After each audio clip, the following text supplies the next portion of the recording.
En la cena de Acción de Gracias, mi sobrino se burló diciendo que yo no era nadie. Así que llamé por videollamada a su jefe, un viejo amigo que llevaba semanas evaluando a quién despedir, y lo que ocurrió después destrozó su arrogancia de una forma que nadie en mi familia vio venir. Me llamo Adrián, tengo 46 años y vivo solo en un suburbio tranquilo a las afueras de Austin, Texas. He pasado casi 20 años construyendo una vida que la mayoría de los miembros de mi familia nunca entendió ni valoró. Trabajo como consultor en temas de infraestructura, principalmente en contratos privados, ocasionalmente, en proyectos federales. No soy ostentoso, no llevo un Rolex, no llego a las cenas familiares en un Tesla.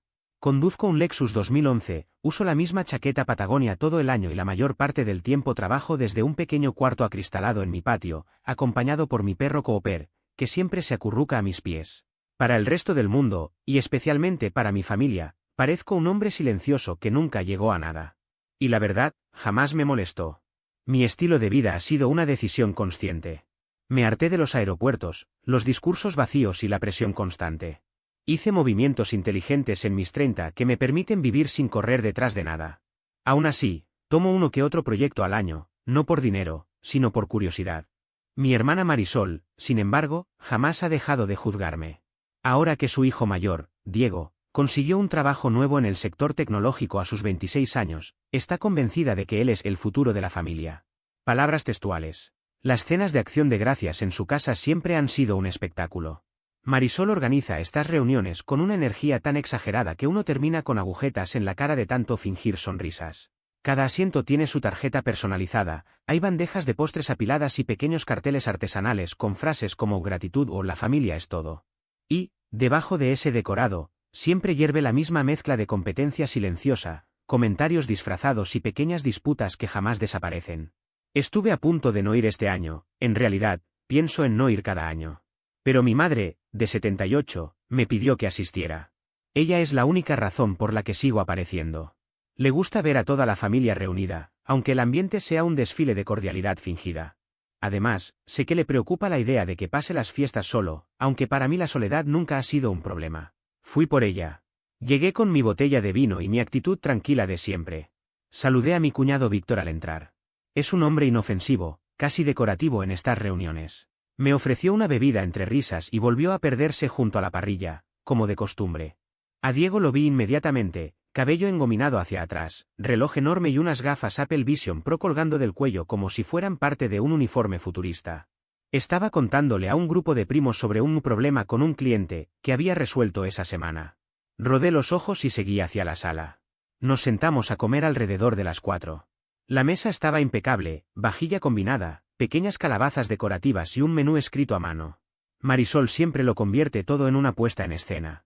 Como cada año, comenzó el ritual de decir en voz alta aquello por lo que estábamos agradecidos. Yo suelo limitarme a escuchar, pero cuando llegó mi turno dije simplemente que agradecía que mi madre estuviera allí, y que Cooper no hubiese sido rociado por otro zorrillo ese mes. Los primos rieron con educación, Marisol fingió una sonrisa, Diego puso los ojos en blanco. El problema empezó ahí. No fue una explosión inmediata, pero sí la señal de que ese día iba a tomar un rumbo distinto. Diego se inclinó hacia adelante con una sonrisa provocadora. Tío Adrián, dijo en voz suficientemente alta, ¿me recuerdas qué haces exactamente? Siempre se me olvida. No era la primera vez que lo preguntaba, pero sí la primera vez que lo hacía con ese tono, el de un joven que cree haber superado a todos, el de alguien que acaba de aprender que es una stock option y ya piensa que quien no trabaja en una startup está desperdiciando oxígeno. Respondí con calma. La misma respuesta que he dado durante años. Consulto en proyectos de infraestructura. ¿Qué tipo de proyectos?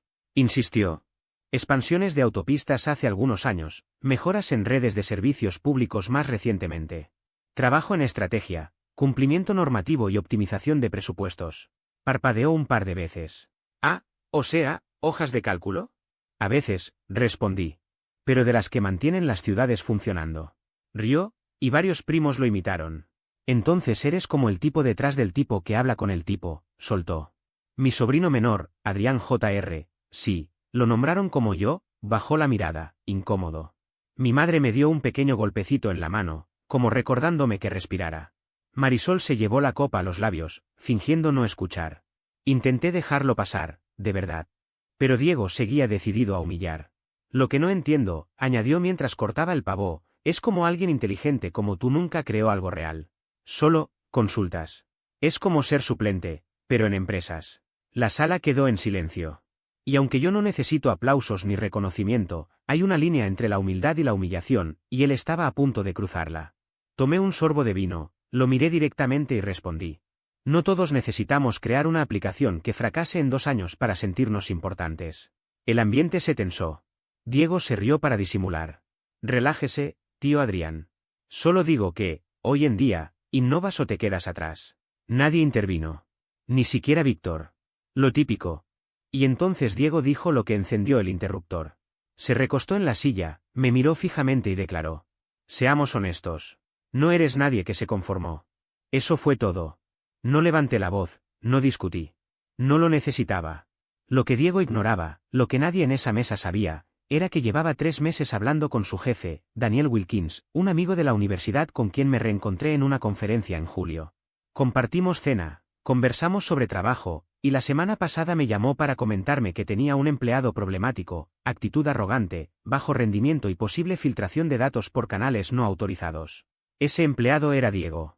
Y él no tenía idea de lo que yo sabía. Nunca mencionó el nombre directamente, pero después de aquel comentario supe con absoluta claridad a quién se refería. Levanté la vista y fijé mis ojos en Diego, dedicándole una sonrisa tranquila. Seguro que tu jefe estaría orgulloso de cómo te comportas, dije con un tono tan suave que contrastaba con el peso de mis palabras. Recuérdame, Diego, ¿cómo se llama él? Daniel Wilkins, respondió, aunque en cuanto el nombre salió de su boca, su expresión quedó congelada. El tenedor se detuvo en pleno movimiento.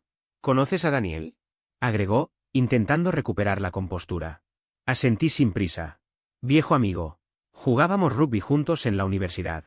A veces conversamos. De hecho, hablamos la semana pasada. El color desapareció de su rostro como si alguien hubiese abierto una llave de drenaje.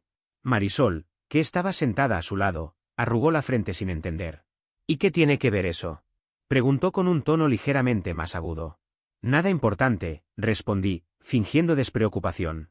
Solo comentábamos algunas cosas. Me mencionó que estaba evaluando a varias personas. Dijo que uno de ellos tenía problemas de actitud. Aquello bastó para que Diego pareciera estar masticando una granada activada en lugar de pavo. No dije nada más, porque no era necesario. En ese instante, con el aire cargado y todos atentos, comprendí que la situación había dado un giro.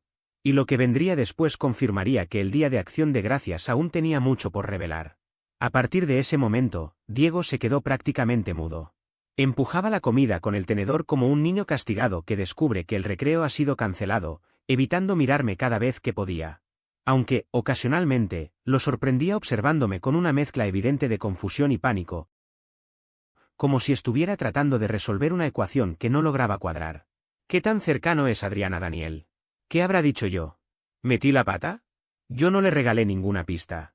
Conversé con mi madre, hice comentarios breves con mis primos y mantuve un perfil calmado. La dinámica de poder había mutado sin necesidad de elevar la voz, y él lo sabía bien. El muchacho que minutos antes se había atrevido a llamarme Gundon nadie revisaba su teléfono debajo de la mesa como si fuera la última tabla de salvación. Después del postre, que, por cierto, Marisol presentó con un discurso exagerado sobre el esfuerzo y la ambición juvenil, obviamente dedicado a Diego, los grupos familiares empezaron a dispersarse. Algunos se fueron al salón a ver fútbol, otros permanecieron en la cocina con café en mano, y los niños jugaron en el patio con una pelota. Yo me retiré a la sala y me senté cerca de la chimenea para respirar un poco. Mi madre se acercó y apoyó su mano en mi brazo. ¿Estás bien?, me preguntó con suavidad. Sí, solo cansado, respondí. Ella miró a Diego, que estaba en la cocina junto a Marisol, claramente inquietos. No tenía por qué decirte eso, murmuró. No eres un don nadie, Adrián. Siento que te hablara así. Le di una palmadita cariñosa en la mano. No te preocupes, mamá. Pero por dentro no estaba bien. Ni remotamente. Pude haber dejado que todo terminara allí, irme a casa y asumir que había sido otra cena incómoda más. Sin embargo, algo en la forma en que Marisol me había menospreciado, con esa frase cargada de condescendencia, ¿y eso qué importa?, me quedó grabado. Y también me picó el orgullo ver la arrogancia de Diego, esa soberbia disfrazada de mérito profesional. Me quedé un rato más por cortesía hacia mi madre, aunque el ambiente ya había cambiado. Diego entraba y salía de las habitaciones de manera nerviosa. Vi a Marisol escribirle mensajes frenéticos, mirándome de reojo, como si intentara convencerlo de disculparse. Pero él nunca se acercó. Cuando me preparaba para marcharme, Marisol se adelantó en la entrada. Gracias por venir, dijo con una sonrisa impostada. Siempre es bueno tener a toda la familia reunida. Claro. Dile a Víctor que la cena estuvo muy buena. Ella inclinó ligeramente la cabeza. Creo que Diego te tocó un punto sensible hoy, pero espero que no te lo tomes personal. Él solo es apasionado. La miré fijamente. Cuando la pasión no viene acompañada de humildad, no es ambición. Es simple arrogancia. Parpadeó sin saber qué responder. Me coloqué el abrigo, abracé a mi madre y salí al aire frío de la noche. A la mañana siguiente, alrededor de las 9, mi teléfono vibró. Era Daniel. Oye, amigo, ¿tienes un minuto? Preguntó. Salí al patio con una taza de café. Dime. ¿Recuerdas al muchacho que te mencioné, al que estábamos evaluando? Bueno, resultó que hizo exactamente lo que temíamos. Movió datos sensibles del proyecto a un almacenamiento personal. Dice que era por acceso remoto, pero tú sabes que va contra nuestras políticas. ¿Nombre? Pregunté, aún sabiendo la respuesta. Diego Miles. Exhalé lentamente, viendo cómo el vapor se mezclaba con el aire frío. Sé que es tu sobrino, continuó Daniel, y no quiero meterme en temas familiares. Pero pensé que te gustaría saberlo. ¿Cómo lo ves? ¿Qué están considerando hacer? Pregunté. Tenemos a 2 personas bajo revisión, Diego y otro empleado con bajo rendimiento, pero que al menos no viola las normas. Hasta ayer pensaba darle otra oportunidad a Diego. Ya sabes, es joven, tiene potencial. Pero ahora, hizo una pausa. Ahora creo que debemos enviar un mensaje claro. Yo no mencioné lo sucedido durante la cena. No hacía falta. Las piezas ya estaban cayendo por su propio peso. Solo asegúrense de elegir a alguien que respete a los demás, a la empresa y a las reglas, le respondí. Lo tengo en cuenta, dijo. Cerramos la decisión el lunes. Colgué con el corazón acelerado, sin tener claro qué vendría. Pero seguro de que aquello estaba lejos de terminar. Ese fin de semana permanecí en silencio. No escribí al grupo familiar. No revisé redes sociales. Simplemente esperé. Los días posteriores a aquella cena se convirtieron en una especie de tregua silenciosa que yo no había pedido, pero que mi cuerpo parecía necesitar. Cada mañana salía con Cooper a caminar por los senderos del vecindario, extendiendo los paseos más de lo habitual, sintiendo como el aire frío me despejaba mientras él trotaba feliz sin comprender el caos que estaba gestándose alrededor. Entre caminatas, repasé lecturas atrasadas que llevaba semanas queriendo retomar, me aferré a esa rutina tranquila como una forma de ordenar mis pensamientos antes de que la inevitable tormenta familiar estallara. El lunes pasó sin sobresaltos, como un día suspendido. Pero el martes, apenas desperté, encontré un único mensaje en la pantalla. ¿Hablaste con Daniel? Era de Diego. Directo. Cortante. Sin saludo, sin un hola, sin contexto. Solo esa exigencia disfrazada de pregunta. Lo observé durante un largo minuto antes de escribir. No hacía falta. Y esa fue la última palabra por su parte. Ni un reclamo, ni una explicación. Solo silencio, ese mismo silencio que en mi familia siempre había significado más que cualquier frase explícita. A media mañana comenzaron las llamadas de mi hermana. Dejé sonar la primera, y también la segunda. En la tercera, respondí. ¿Qué hiciste? Escupió ella, sin presentarse, sin controlar el temblor en su voz. Buenos días, Marisol, dije con una calma que ella interpretó como desafío. Adrián, no actúes como si no supieras. A Diego lo están evaluando para un despido. Daniel dijo que se tomó la decisión el fin de semana. Tú estabas en la cena, ¿qué le dijiste para que ahora estés en su oído? Respiré hondo. El tono de ella ya subía como si yo hubiera cruzado una línea imaginaria. No le dije nada que él no supiera. Me llamó él, respondí, manteniendo la voz firme. Marisol soltó un par de respiraciones rápidas antes de hablar. Él asegura que Diego violó protocolos, que manejó información confidencial sin cuidado. Eso no es propio de él. Jamás haría algo así. No pude evitar arquear una ceja, como si ella estuviera frente a mí. ¿Estás completamente segura de eso? Se hizo un silencio que me dijo mucho más que sus palabras. Finalmente, cuando habló, ya no sonaba tan firme. Adrián, tú siempre has sido paciente, pero esta vez lo estás llevando demasiado lejos. ¿Paciente? Respondí con un tono más seco. Llevo años viendo cómo lo justifican en absolutamente todo. Cómo le dan permiso para ser irresponsable mientras tú te conviertes en su escudo. Me he quedado callado mientras él me faltaba el respeto delante de todos, mientras daba lecciones sobre éxito como si yo no tuviera vida propia. Pero el jueves, lo que hizo el jueves ya fue demasiado. Es un chico, dijo ella, más débil. Tiene 26 años. suficientemente adulto para hacerse responsable de sus actos.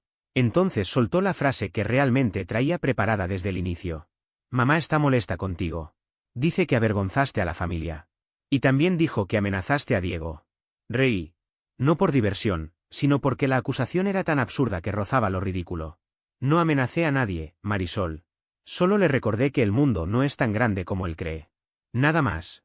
Siempre lo haces, gruñó ella. Siempre piensas que porque eres reservado, y porque conoces a gente influyente, puedes manipular nuestras vidas. Este no es tu tablero, Adrián. No puedes controlar todo. No quiero controlar nada, respondí. Solo dejé de quedarme en silencio. Ella colgó sin despedirse. Me quedé mirando la pantalla del móvil, sintiendo como la mezcla de rabia, cansancio y una tristeza profunda se acumulaba en el pecho. Y con todo, lo que más me dolió fue entender que esto no era una pelea aislada. Era el resultado de muchos años de comentarios disimulados, de favoritismos, de silencios forzados y expectativas que nunca me pertenecieron. Mientras me quedaba sentado en la mesa, recordé momentos que llevaba años archivando, fiestas donde Diego recibía regalos costosos mientras yo aparecía con detalles bien pensados que apenas eran reconocidos, cenas donde Marisol justificaba su falta de interés en mi vida diciendo, Adrián es un minimalista, como si eso explicara mi ausencia en sus prioridades. Fotos familiares en las que siempre me asignaban el rol de fotógrafo para no incluirme en la imagen. Me di cuenta de algo que llevaba décadas ignorando, no era que no supieran cómo tratarme, era que no estaban interesados en hacerlo. Para ellos, yo era una figura de fondo, el tío discreto, el hombre independiente que estaba bien por su cuenta. Diego era la historia principal, yo era apenas un pie de página. Y lo peor era que yo les había permitido narrarme así. Lo que sucedió después no había sido planeado por mí. Pero tampoco pensaba intervenir para detenerlo. Cuando la verdad salió a la luz, fue mucho más dura de lo que cualquiera imaginaba. El jueves por la mañana, la familia entera estaba al tanto. Todo comenzó con una publicación ambigua de la prometida de Diego. La gente revela su verdadera esencia cuando su ego se siente en peligro. Ese fue el disparo de salida. En cuestión de horas empezaron los mensajes privados, primos con los que llevaba meses sin hablar, conocidos que solo aparecían en ocasiones especiales. ¿Diego tuvo problemas en el trabajo? Dicen que tú tuviste algo que ver. ¿Es cierto? Nadie preguntó si estaba bien. Nadie buscó conocer mi versión. Automáticamente asumieron que yo era el antagonista, el adulto resentido, el hombre que no podía tolerar que otro brillara más. El viernes por la tarde me encontré en mi cocina sosteniendo el teléfono mientras leía un mensaje de mi tía. Adrián, arregla esto antes de destruir a la familia. Sentí un nudo en el estómago. No porque me importara su juicio, sino porque comprendí que aquello no era un conflicto, era una expulsión. Me estaban empujando fuera, como si nunca hubiera pertenecido. El domingo ya estaba oficialmente borrado. No aparecía etiquetado en la foto familiar del Día de Acción de Gracias. Mi nombre nunca fue mencionado. Luis, el primo menor al que había ayudado con sus solicitudes universitarias, me había eliminado de sus redes. Era como si quisiera asegurarse de que no hubiera ni rastro de mí en su vida digital. El mensaje era claro. Adrián ya no es parte de nosotros. La velocidad con la que el aislamiento se instaló me tomó por sorpresa. En una semana pasé de compartir la mesa familiar a convertirme en el ejemplo que nadie quería seguir. Por unos días, dejé que esa narrativa me impregnara. Evité revisar mensajes, cancelé mis caminatas con Cooper y dejé intacta la pasta que había cocinado el domingo. Incluso pensé en escribirle a Daniel para sugerirle que quizá había sido demasiado severo con Diego. Pero no lo hice. Porque, entre la culpa y la soledad, había una sensación inesperada, liberación. Ya no tenía que soportar comentarios condescendientes de personas que ni entendían mi trabajo. Ya no tenía que interpretar el papel del tío humilde mientras Diego daba discursos sobre liderazgo como si fuera un prodigio. Por primera vez en años, era simplemente yo. Sin máscaras. Sin guión impuesto. Y en esa quietud incómoda, algo comenzó a transformarse. El lunes desperté temprano y salí a correr. No un trote ligero, una carrera que sentí en cada músculo. Cooper corrió a mi lado, feliz de verme moverse con energía en lugar de arrastrarme por el día. Cuando regresé, sudado y exhausto, me dejé caer en el suelo riendo suavemente, sorprendido por una sensación que no recordaba, vitalidad. Al mediodía estaba ya en mi oficina, la sala iluminada por un viejo calefactor y el aroma de café recién preparado. Abrí carpetas olvidadas, proyectos a medio trabajar, correos sin responder. Había más vida ahí afuera de la que había permitido entrar últimamente. Y entonces lo recordé, un correo de 6 meses atrás. Uno que nunca respondí. Una startup en Denver dedicada a puentes modulares de alta eficiencia para comunidades rurales. Una oportunidad nueva, diferente, y sobre todo, mía. Por primera vez en meses, sentí algo parecido a un nuevo comienzo. Durante mucho tiempo dejé pasar aquel correo electrónico porque en ese momento estaba rodeado de ruido familiar, discusiones sin sentido y promesas vagas de quizás después. Sin embargo, un día volví a leerlo con calma. La propuesta encajaba con mi experiencia, así que redacté una respuesta sencilla: ¿sigues interesado en colaborar? Ahora tengo disponibilidad y algunas ideas que podrían servir. Envié el mensaje sin pensarlo demasiado, sin saber que esa decisión, tan pequeña en apariencia, se convertiría en el primer paso hacia la etapa más gratificante de mi vida profesional. La semana siguiente viajé por mi cuenta a Denver. Conocí al equipo de la startup, conversamos sobre el proyecto y analizamos posibles enfoques mientras compartíamos café. Eran jóvenes, entusiastas y con mucho potencial, aunque les faltaba la experiencia práctica que suele marcar la diferencia. Les propuse trabajar con ellos como asesor estratégico a tiempo parcial, y aceptaron enseguida. 2 semanas después ya teníamos un plan piloto enviado a 3 condados de Colorado. Para Navidad, uno de ellos había aprobado la propuesta.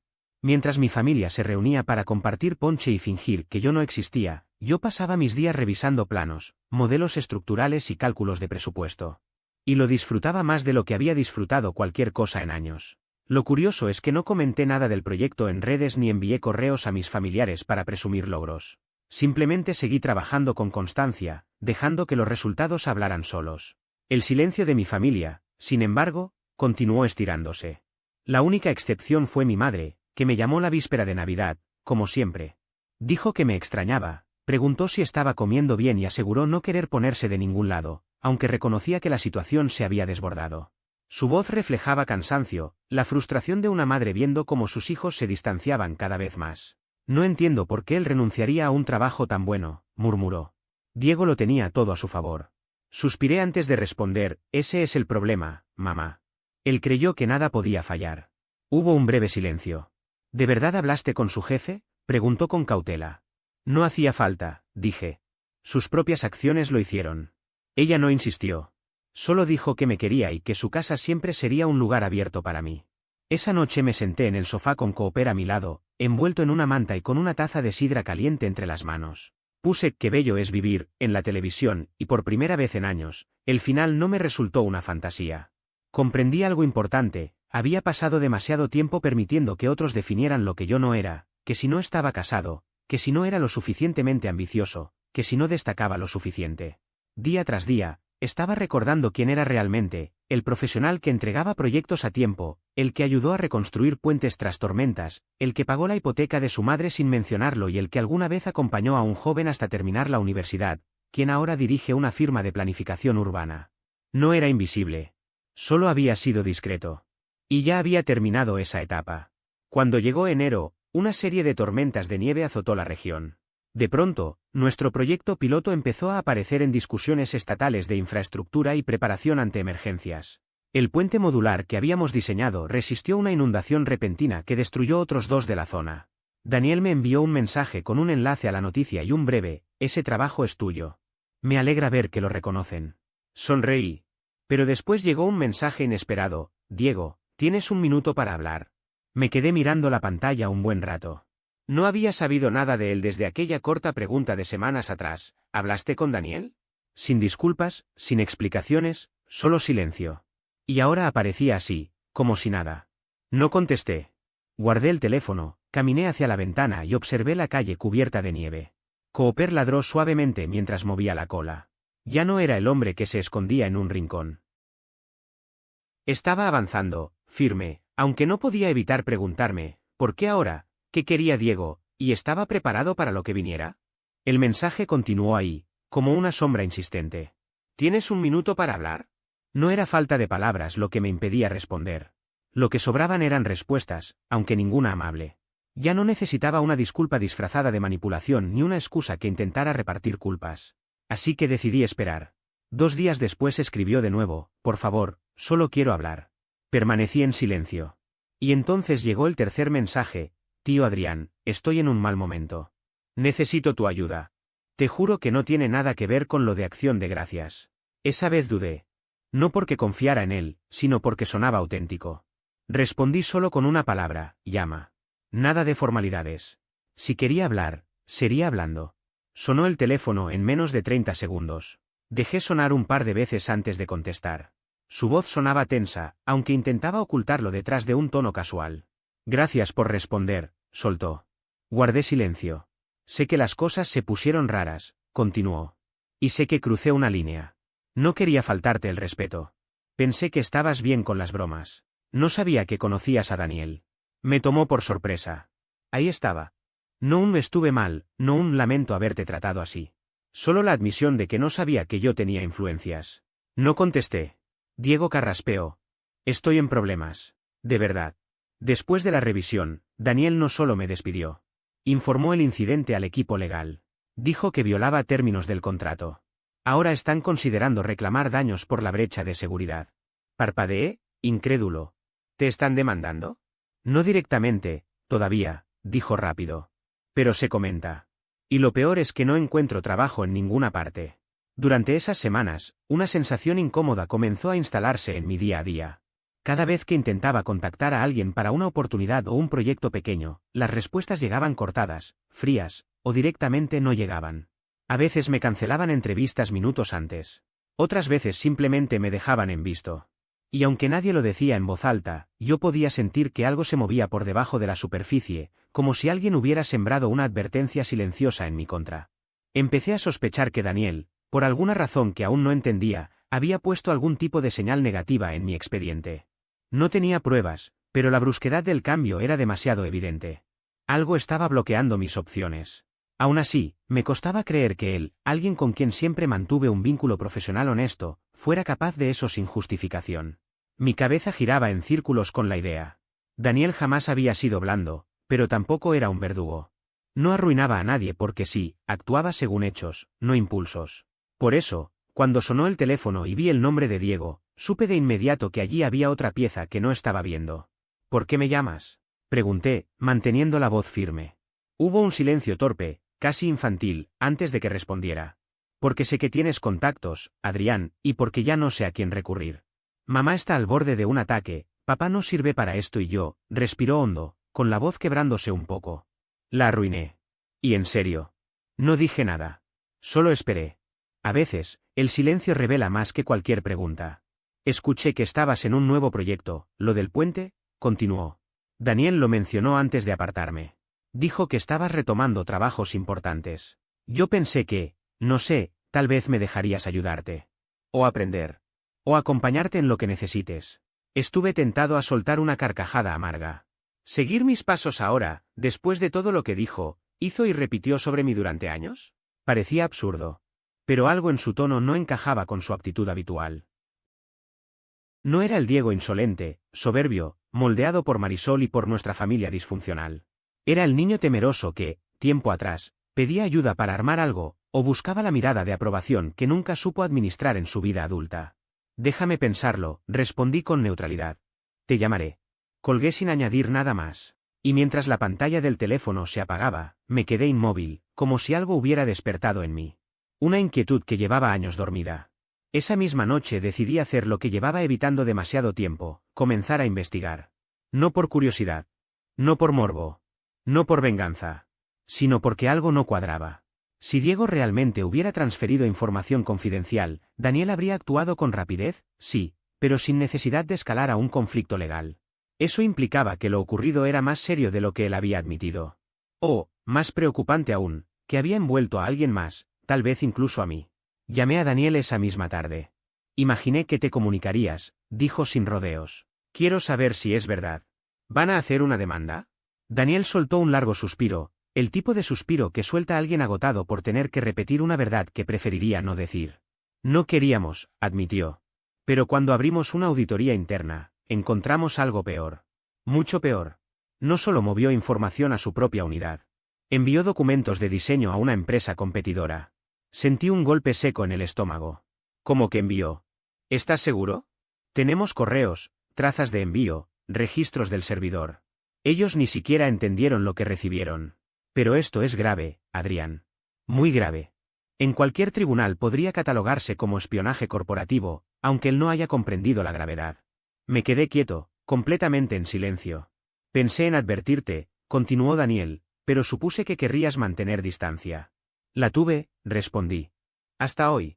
Hubo un silencio tenso antes de que agregara. Y hay algo más. Lo puso como referencia en varias solicitudes de empleo. ¿Qué cosa puso? A ti, respondió. Dijo que había trabajado contigo en proyectos confidenciales. Mencionó incluso el piloto del puente modular. Me enteré porque una junta de revisión pidió verificar los datos. Sentí que la sangre me hervía. Ahora lo veía claro. No solo me buscaba por ayuda. Quería usar mi nombre como plataforma de rescate. Y hacerlo sin permiso era un ataque directo a mi reputación. Colgué de inmediato. Me quedé sentado, dejando que todo el peso del descubrimiento cayera sobre mí. No era la primera vez que Diego actuaba con una mezcla tóxica de imprudencia y oportunismo, pero esta vez había cruzado una línea que no se podía ignorar. No se trataba simplemente de él, se trataba de mí, de mi trayectoria, de años de trabajo silencioso que no pensaba permitir que nadie ensuciara. En los días siguientes, diseñé un plan meticuloso. Primero, contacté a un antiguo colega que trabajaba en una firma de cumplimiento normativo. No para armar un caso contra Diego, sino para documentar con precisión cada uno de mis pasos en el proyecto del puente, acuerdos de confidencialidad, correos, archivos con metadatos, informes con fechas. Quería un paquete completo que demostrara mi independencia absoluta de cualquier irregularidad. No iba a permitir que me mezclaran en algo tan turbio. Luego llamé a la startup de Denver. Les expliqué, con cuidado, que Diego podría intentar acercarse con información falsa o narrativas inventadas. Tomaron nota rápidamente y me agradecieron por adelantado, parecían genuinamente sorprendidos por lo que les conté. Después, reactivé un viejo contacto, un periodista especializado en negocios e infraestructura, alguien con quien llevaba años conversando sobre la posibilidad de hacer un reportaje sobre innovación en obras públicas. Esta vez le dije que sí. Que ya estaba listo. Pero no solo quería hablar del proyecto, quería hablar del costo invisible de la confianza, del riesgo silencioso que significa permitir que ciertas personas entren en espacios donde no pertenecen. ¿Hay una historia detrás de ese enfoque?, preguntó, intuitivo. No una que pueda mencionar ahora, respondí. Pero es una lección que se aprende de golpe. Acordamos una fecha para la entrevista. Y, cuando todo estuvo acomodado, preparé el movimiento final. Escribí un correo a Diego, simple pero contundente. Diego, tras revisar lo ocurrido, descubrí que utilizaste mi nombre como referencia sin autorización y que afirmaste haber participado en proyectos donde no estuviste involucrado. Esto no es aceptable. Te exijo que retires cualquier mención a mí de tus documentos y comunicaciones. Si no lo haces, tomaré medidas formales para proteger mi reputación. Te deseo claridad en este momento difícil, pero desde ahora dejo de formar parte de tu historia. Adrián. Lo envié. No hubo insultos. No hubo amenazas. Solo límites. Límites que él nunca creyó que pondría. Lo sorprendente fue su reacción. Silencio absoluto. Ni un mensaje, ni un intento de explicarse, ni una disculpa improvisada. Nada. Como si el impacto del correo lo hubiera dejado sin aire o como si estuviera desesperado revisando cada documento, cada aplicación, intentando reparar lo que pudiera antes de que fuera demasiado tarde. Pero yo ya no esperaba nada de él. No buscaba debate ni reconciliación. Aquello no era un altercado puntual, era la culminación de años de desprecio, manipulación y minimización por parte de él y de Marisol, quienes siempre asumieron que yo ocuparía el rol del pariente silencioso, del que nunca rompe el equilibrio. Ese viernes llegó la entrevista con Carlos Rivera, un periodista meticuloso, mirada aguda, gafas que parecían diseñadas para detectar mentiras al instante. Estuvimos casi 2 horas hablando en mi sala, mientras Cooper roncaba tranquilamente junto a nuestros pies, ajeno al giro que estaba tomando mi vida profesional y familiar. Comencé aquella reunión respondiendo preguntas técnicas sobre el proyecto del puente, pero lo que realmente llamó su atención fue la forma en que describí mi trayectoria, cómo me había apartado del mundo corporativo, cómo decidí priorizar el propósito antes que el prestigio, y cómo había logrado colaborar en infraestructura sin necesidad de exhibirme. En cierto momento, él me preguntó con curiosidad cómo había surgido mi vínculo con el equipo de Denver. Solo sonreí y contesté con calma, no los busqué, ellos me encontraron. Cuando uno trabaja en silencio y resuelve problemas reales, la gente adecuada termina por acercarse. El periodista tomó nota de inmediato. En ningún momento mencioné a Diego ni insinué nada acerca de los conflictos familiares. No era necesario. Aún así, me aseguré de que una frase quedara registrada en la entrevista: el riesgo más grande de cualquier proyecto rara vez es técnico, es humano. Un solo ego mal situado puede destruir años de trabajo. El artículo se publicó el lunes por la mañana con un título que me sorprendió: El arquitecto silencioso detrás de la infraestructura resiliente de Colorado. Cómo la visión discreta de un hombre está transformando las alianzas público-privadas. No imaginé que crecería tan rápido. Se difundió por varios blogs nacionales, circuló en foros de gobierno local e incluso recibió una mención en la cuenta regional del Departamento de Transporte. Pero el verdadero impacto llegó cuando apareció en LinkedIn. De pronto, mi nombre comenzó a resonar en círculos profesionales donde antes nadie reparaba en mí. Reclutadores enviaron mensajes. Antiguos colegas comentaron con elogios sinceros. Y lo más interesante, personas del entorno de Diego empezaron a notarlo también. Yo no moví un dedo. Ellos llegaron solos. El miércoles recibí una llamada de un miembro del comité de selección de una importante consultora en Dallas. Hola, Adrián. Solo una pregunta rápida. ¿Llegaste a supervisar o trabajar con un tal Diego Miles? Él te incluyó como referencia en un paquete de postulación el mes pasado. Solté una risa suave. Es mi sobrino, pero no, nunca hemos trabajado juntos. Hubo una breve pausa al otro lado. Curioso, respondió el hombre. Él afirma que participó directamente en el proyecto de Denver y que tú eras su responsable de área. No necesitaba adornar nada. Le recomendaría ser cauteloso con él. Hasta ahí puedo decir. Agradeció y colgó. Sabía perfectamente que no sería la única conversación de ese estilo. Mientras yo seguía con mi vida, el castillo de historias que Diego había construido empezaba a desmoronarse, credenciales infladas, logros inventados, vínculos familiares manipulados para abrir puertas. Todo caía por su propio peso, y él ya no tenía cómo sostenerlo porque yo había dejado de participar en su ficción. El golpe definitivo llegó el viernes, cuando recibí un mensaje de voz de Marisol. Su tono era frágil, entrecortado. Adrián, no sé ni cómo empezar. Diego recibió hoy una carta formal de un equipo legal. La empresa de Daniel va a exigir restitución. Dicen que violó un acuerdo de no competencia y compartió material confidencial. Él jura que no entendió los términos y que solo intentaba generar contactos con otra startup, pero el daño ya está hecho. Escuché cómo respiraba con dificultad. Y ahora ese artículo tuyo está por todas partes. La gente te elogia, habla de tu integridad, y a él le llegaron correos de reclutadores retirando interés. Alguien le dijo que está siendo vetado. No sé si es cierto, pero... Adrián, ya hiciste tu punto. Él está mal. Yo estoy mal. Por favor, basta. Guardé silencio largo rato antes de borrar el mensaje. No respondí porque reconocía ese tono, no era arrepentimiento, era frustración por haber sido descubierto. Diego no sufría por lo que había hecho, sino porque su reputación estaba construida sobre un prestigio ajeno que finalmente dejé de sostener. Y Marisol no buscaba paz, buscaba lástima. Pero la compasión se gana con humildad, no cuando alguien descubre que su estrella dorada también tiene grietas. 2 semanas después, llegó a mi casa una carta escrita a mano, sin remite. Reconocí la letra al instante. Adrián. No sé cómo reparar lo que arruiné, ni siquiera sé si es posible. Te escribo porque te debo algo que nunca te di aquella noche, la verdad. Nunca entendí tu trabajo. Creía que el éxito debía ser ruidoso y visible. Pensé que la influencia era solo cuestión de apariencias. Pero ahora veo que has sido la persona más sólida de nuestra familia durante años, y yo fui demasiado arrogante para notarlo. Te falté el respeto, mentí diciendo que trabajé contigo, traté de usar tu nombre para limpiar mis propios errores. Lo siento. De verdad. No por las consecuencias, sino por la forma en que te traté y por lo que me convertí. No espero perdón. Solo quería que lo escucharas de mí. Diego. Doblé la carta, la dejé sobre mi escritorio y respiré hondo. No sentí victoria, sentí calma.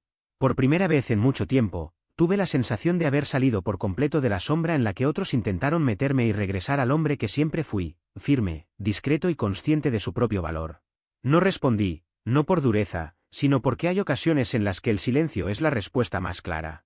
Pasaron algunos meses y me invitaron a participar en un panel durante un encuentro regional de infraestructura. No era una ponencia principal, nunca he sido ese tipo de persona. Solo un espacio para hablar de diseño modular y modelos inteligentes de financiamiento, esas innovaciones silenciosas que nadie nota hasta que un puente resiste una tormenta. Poco antes de subir al escenario, un joven ingeniero se aproximó con entusiasmo. Solo quería decirle que su historia me inspiró mucho. Leí el artículo. La forma en que manejó todo, ese es el tipo de integridad que quiero para mi carrera. Le estreché la mano y respondí con una sonrisa tranquila. Si ya lo tienes claro, entonces estás empezando con el pie correcto.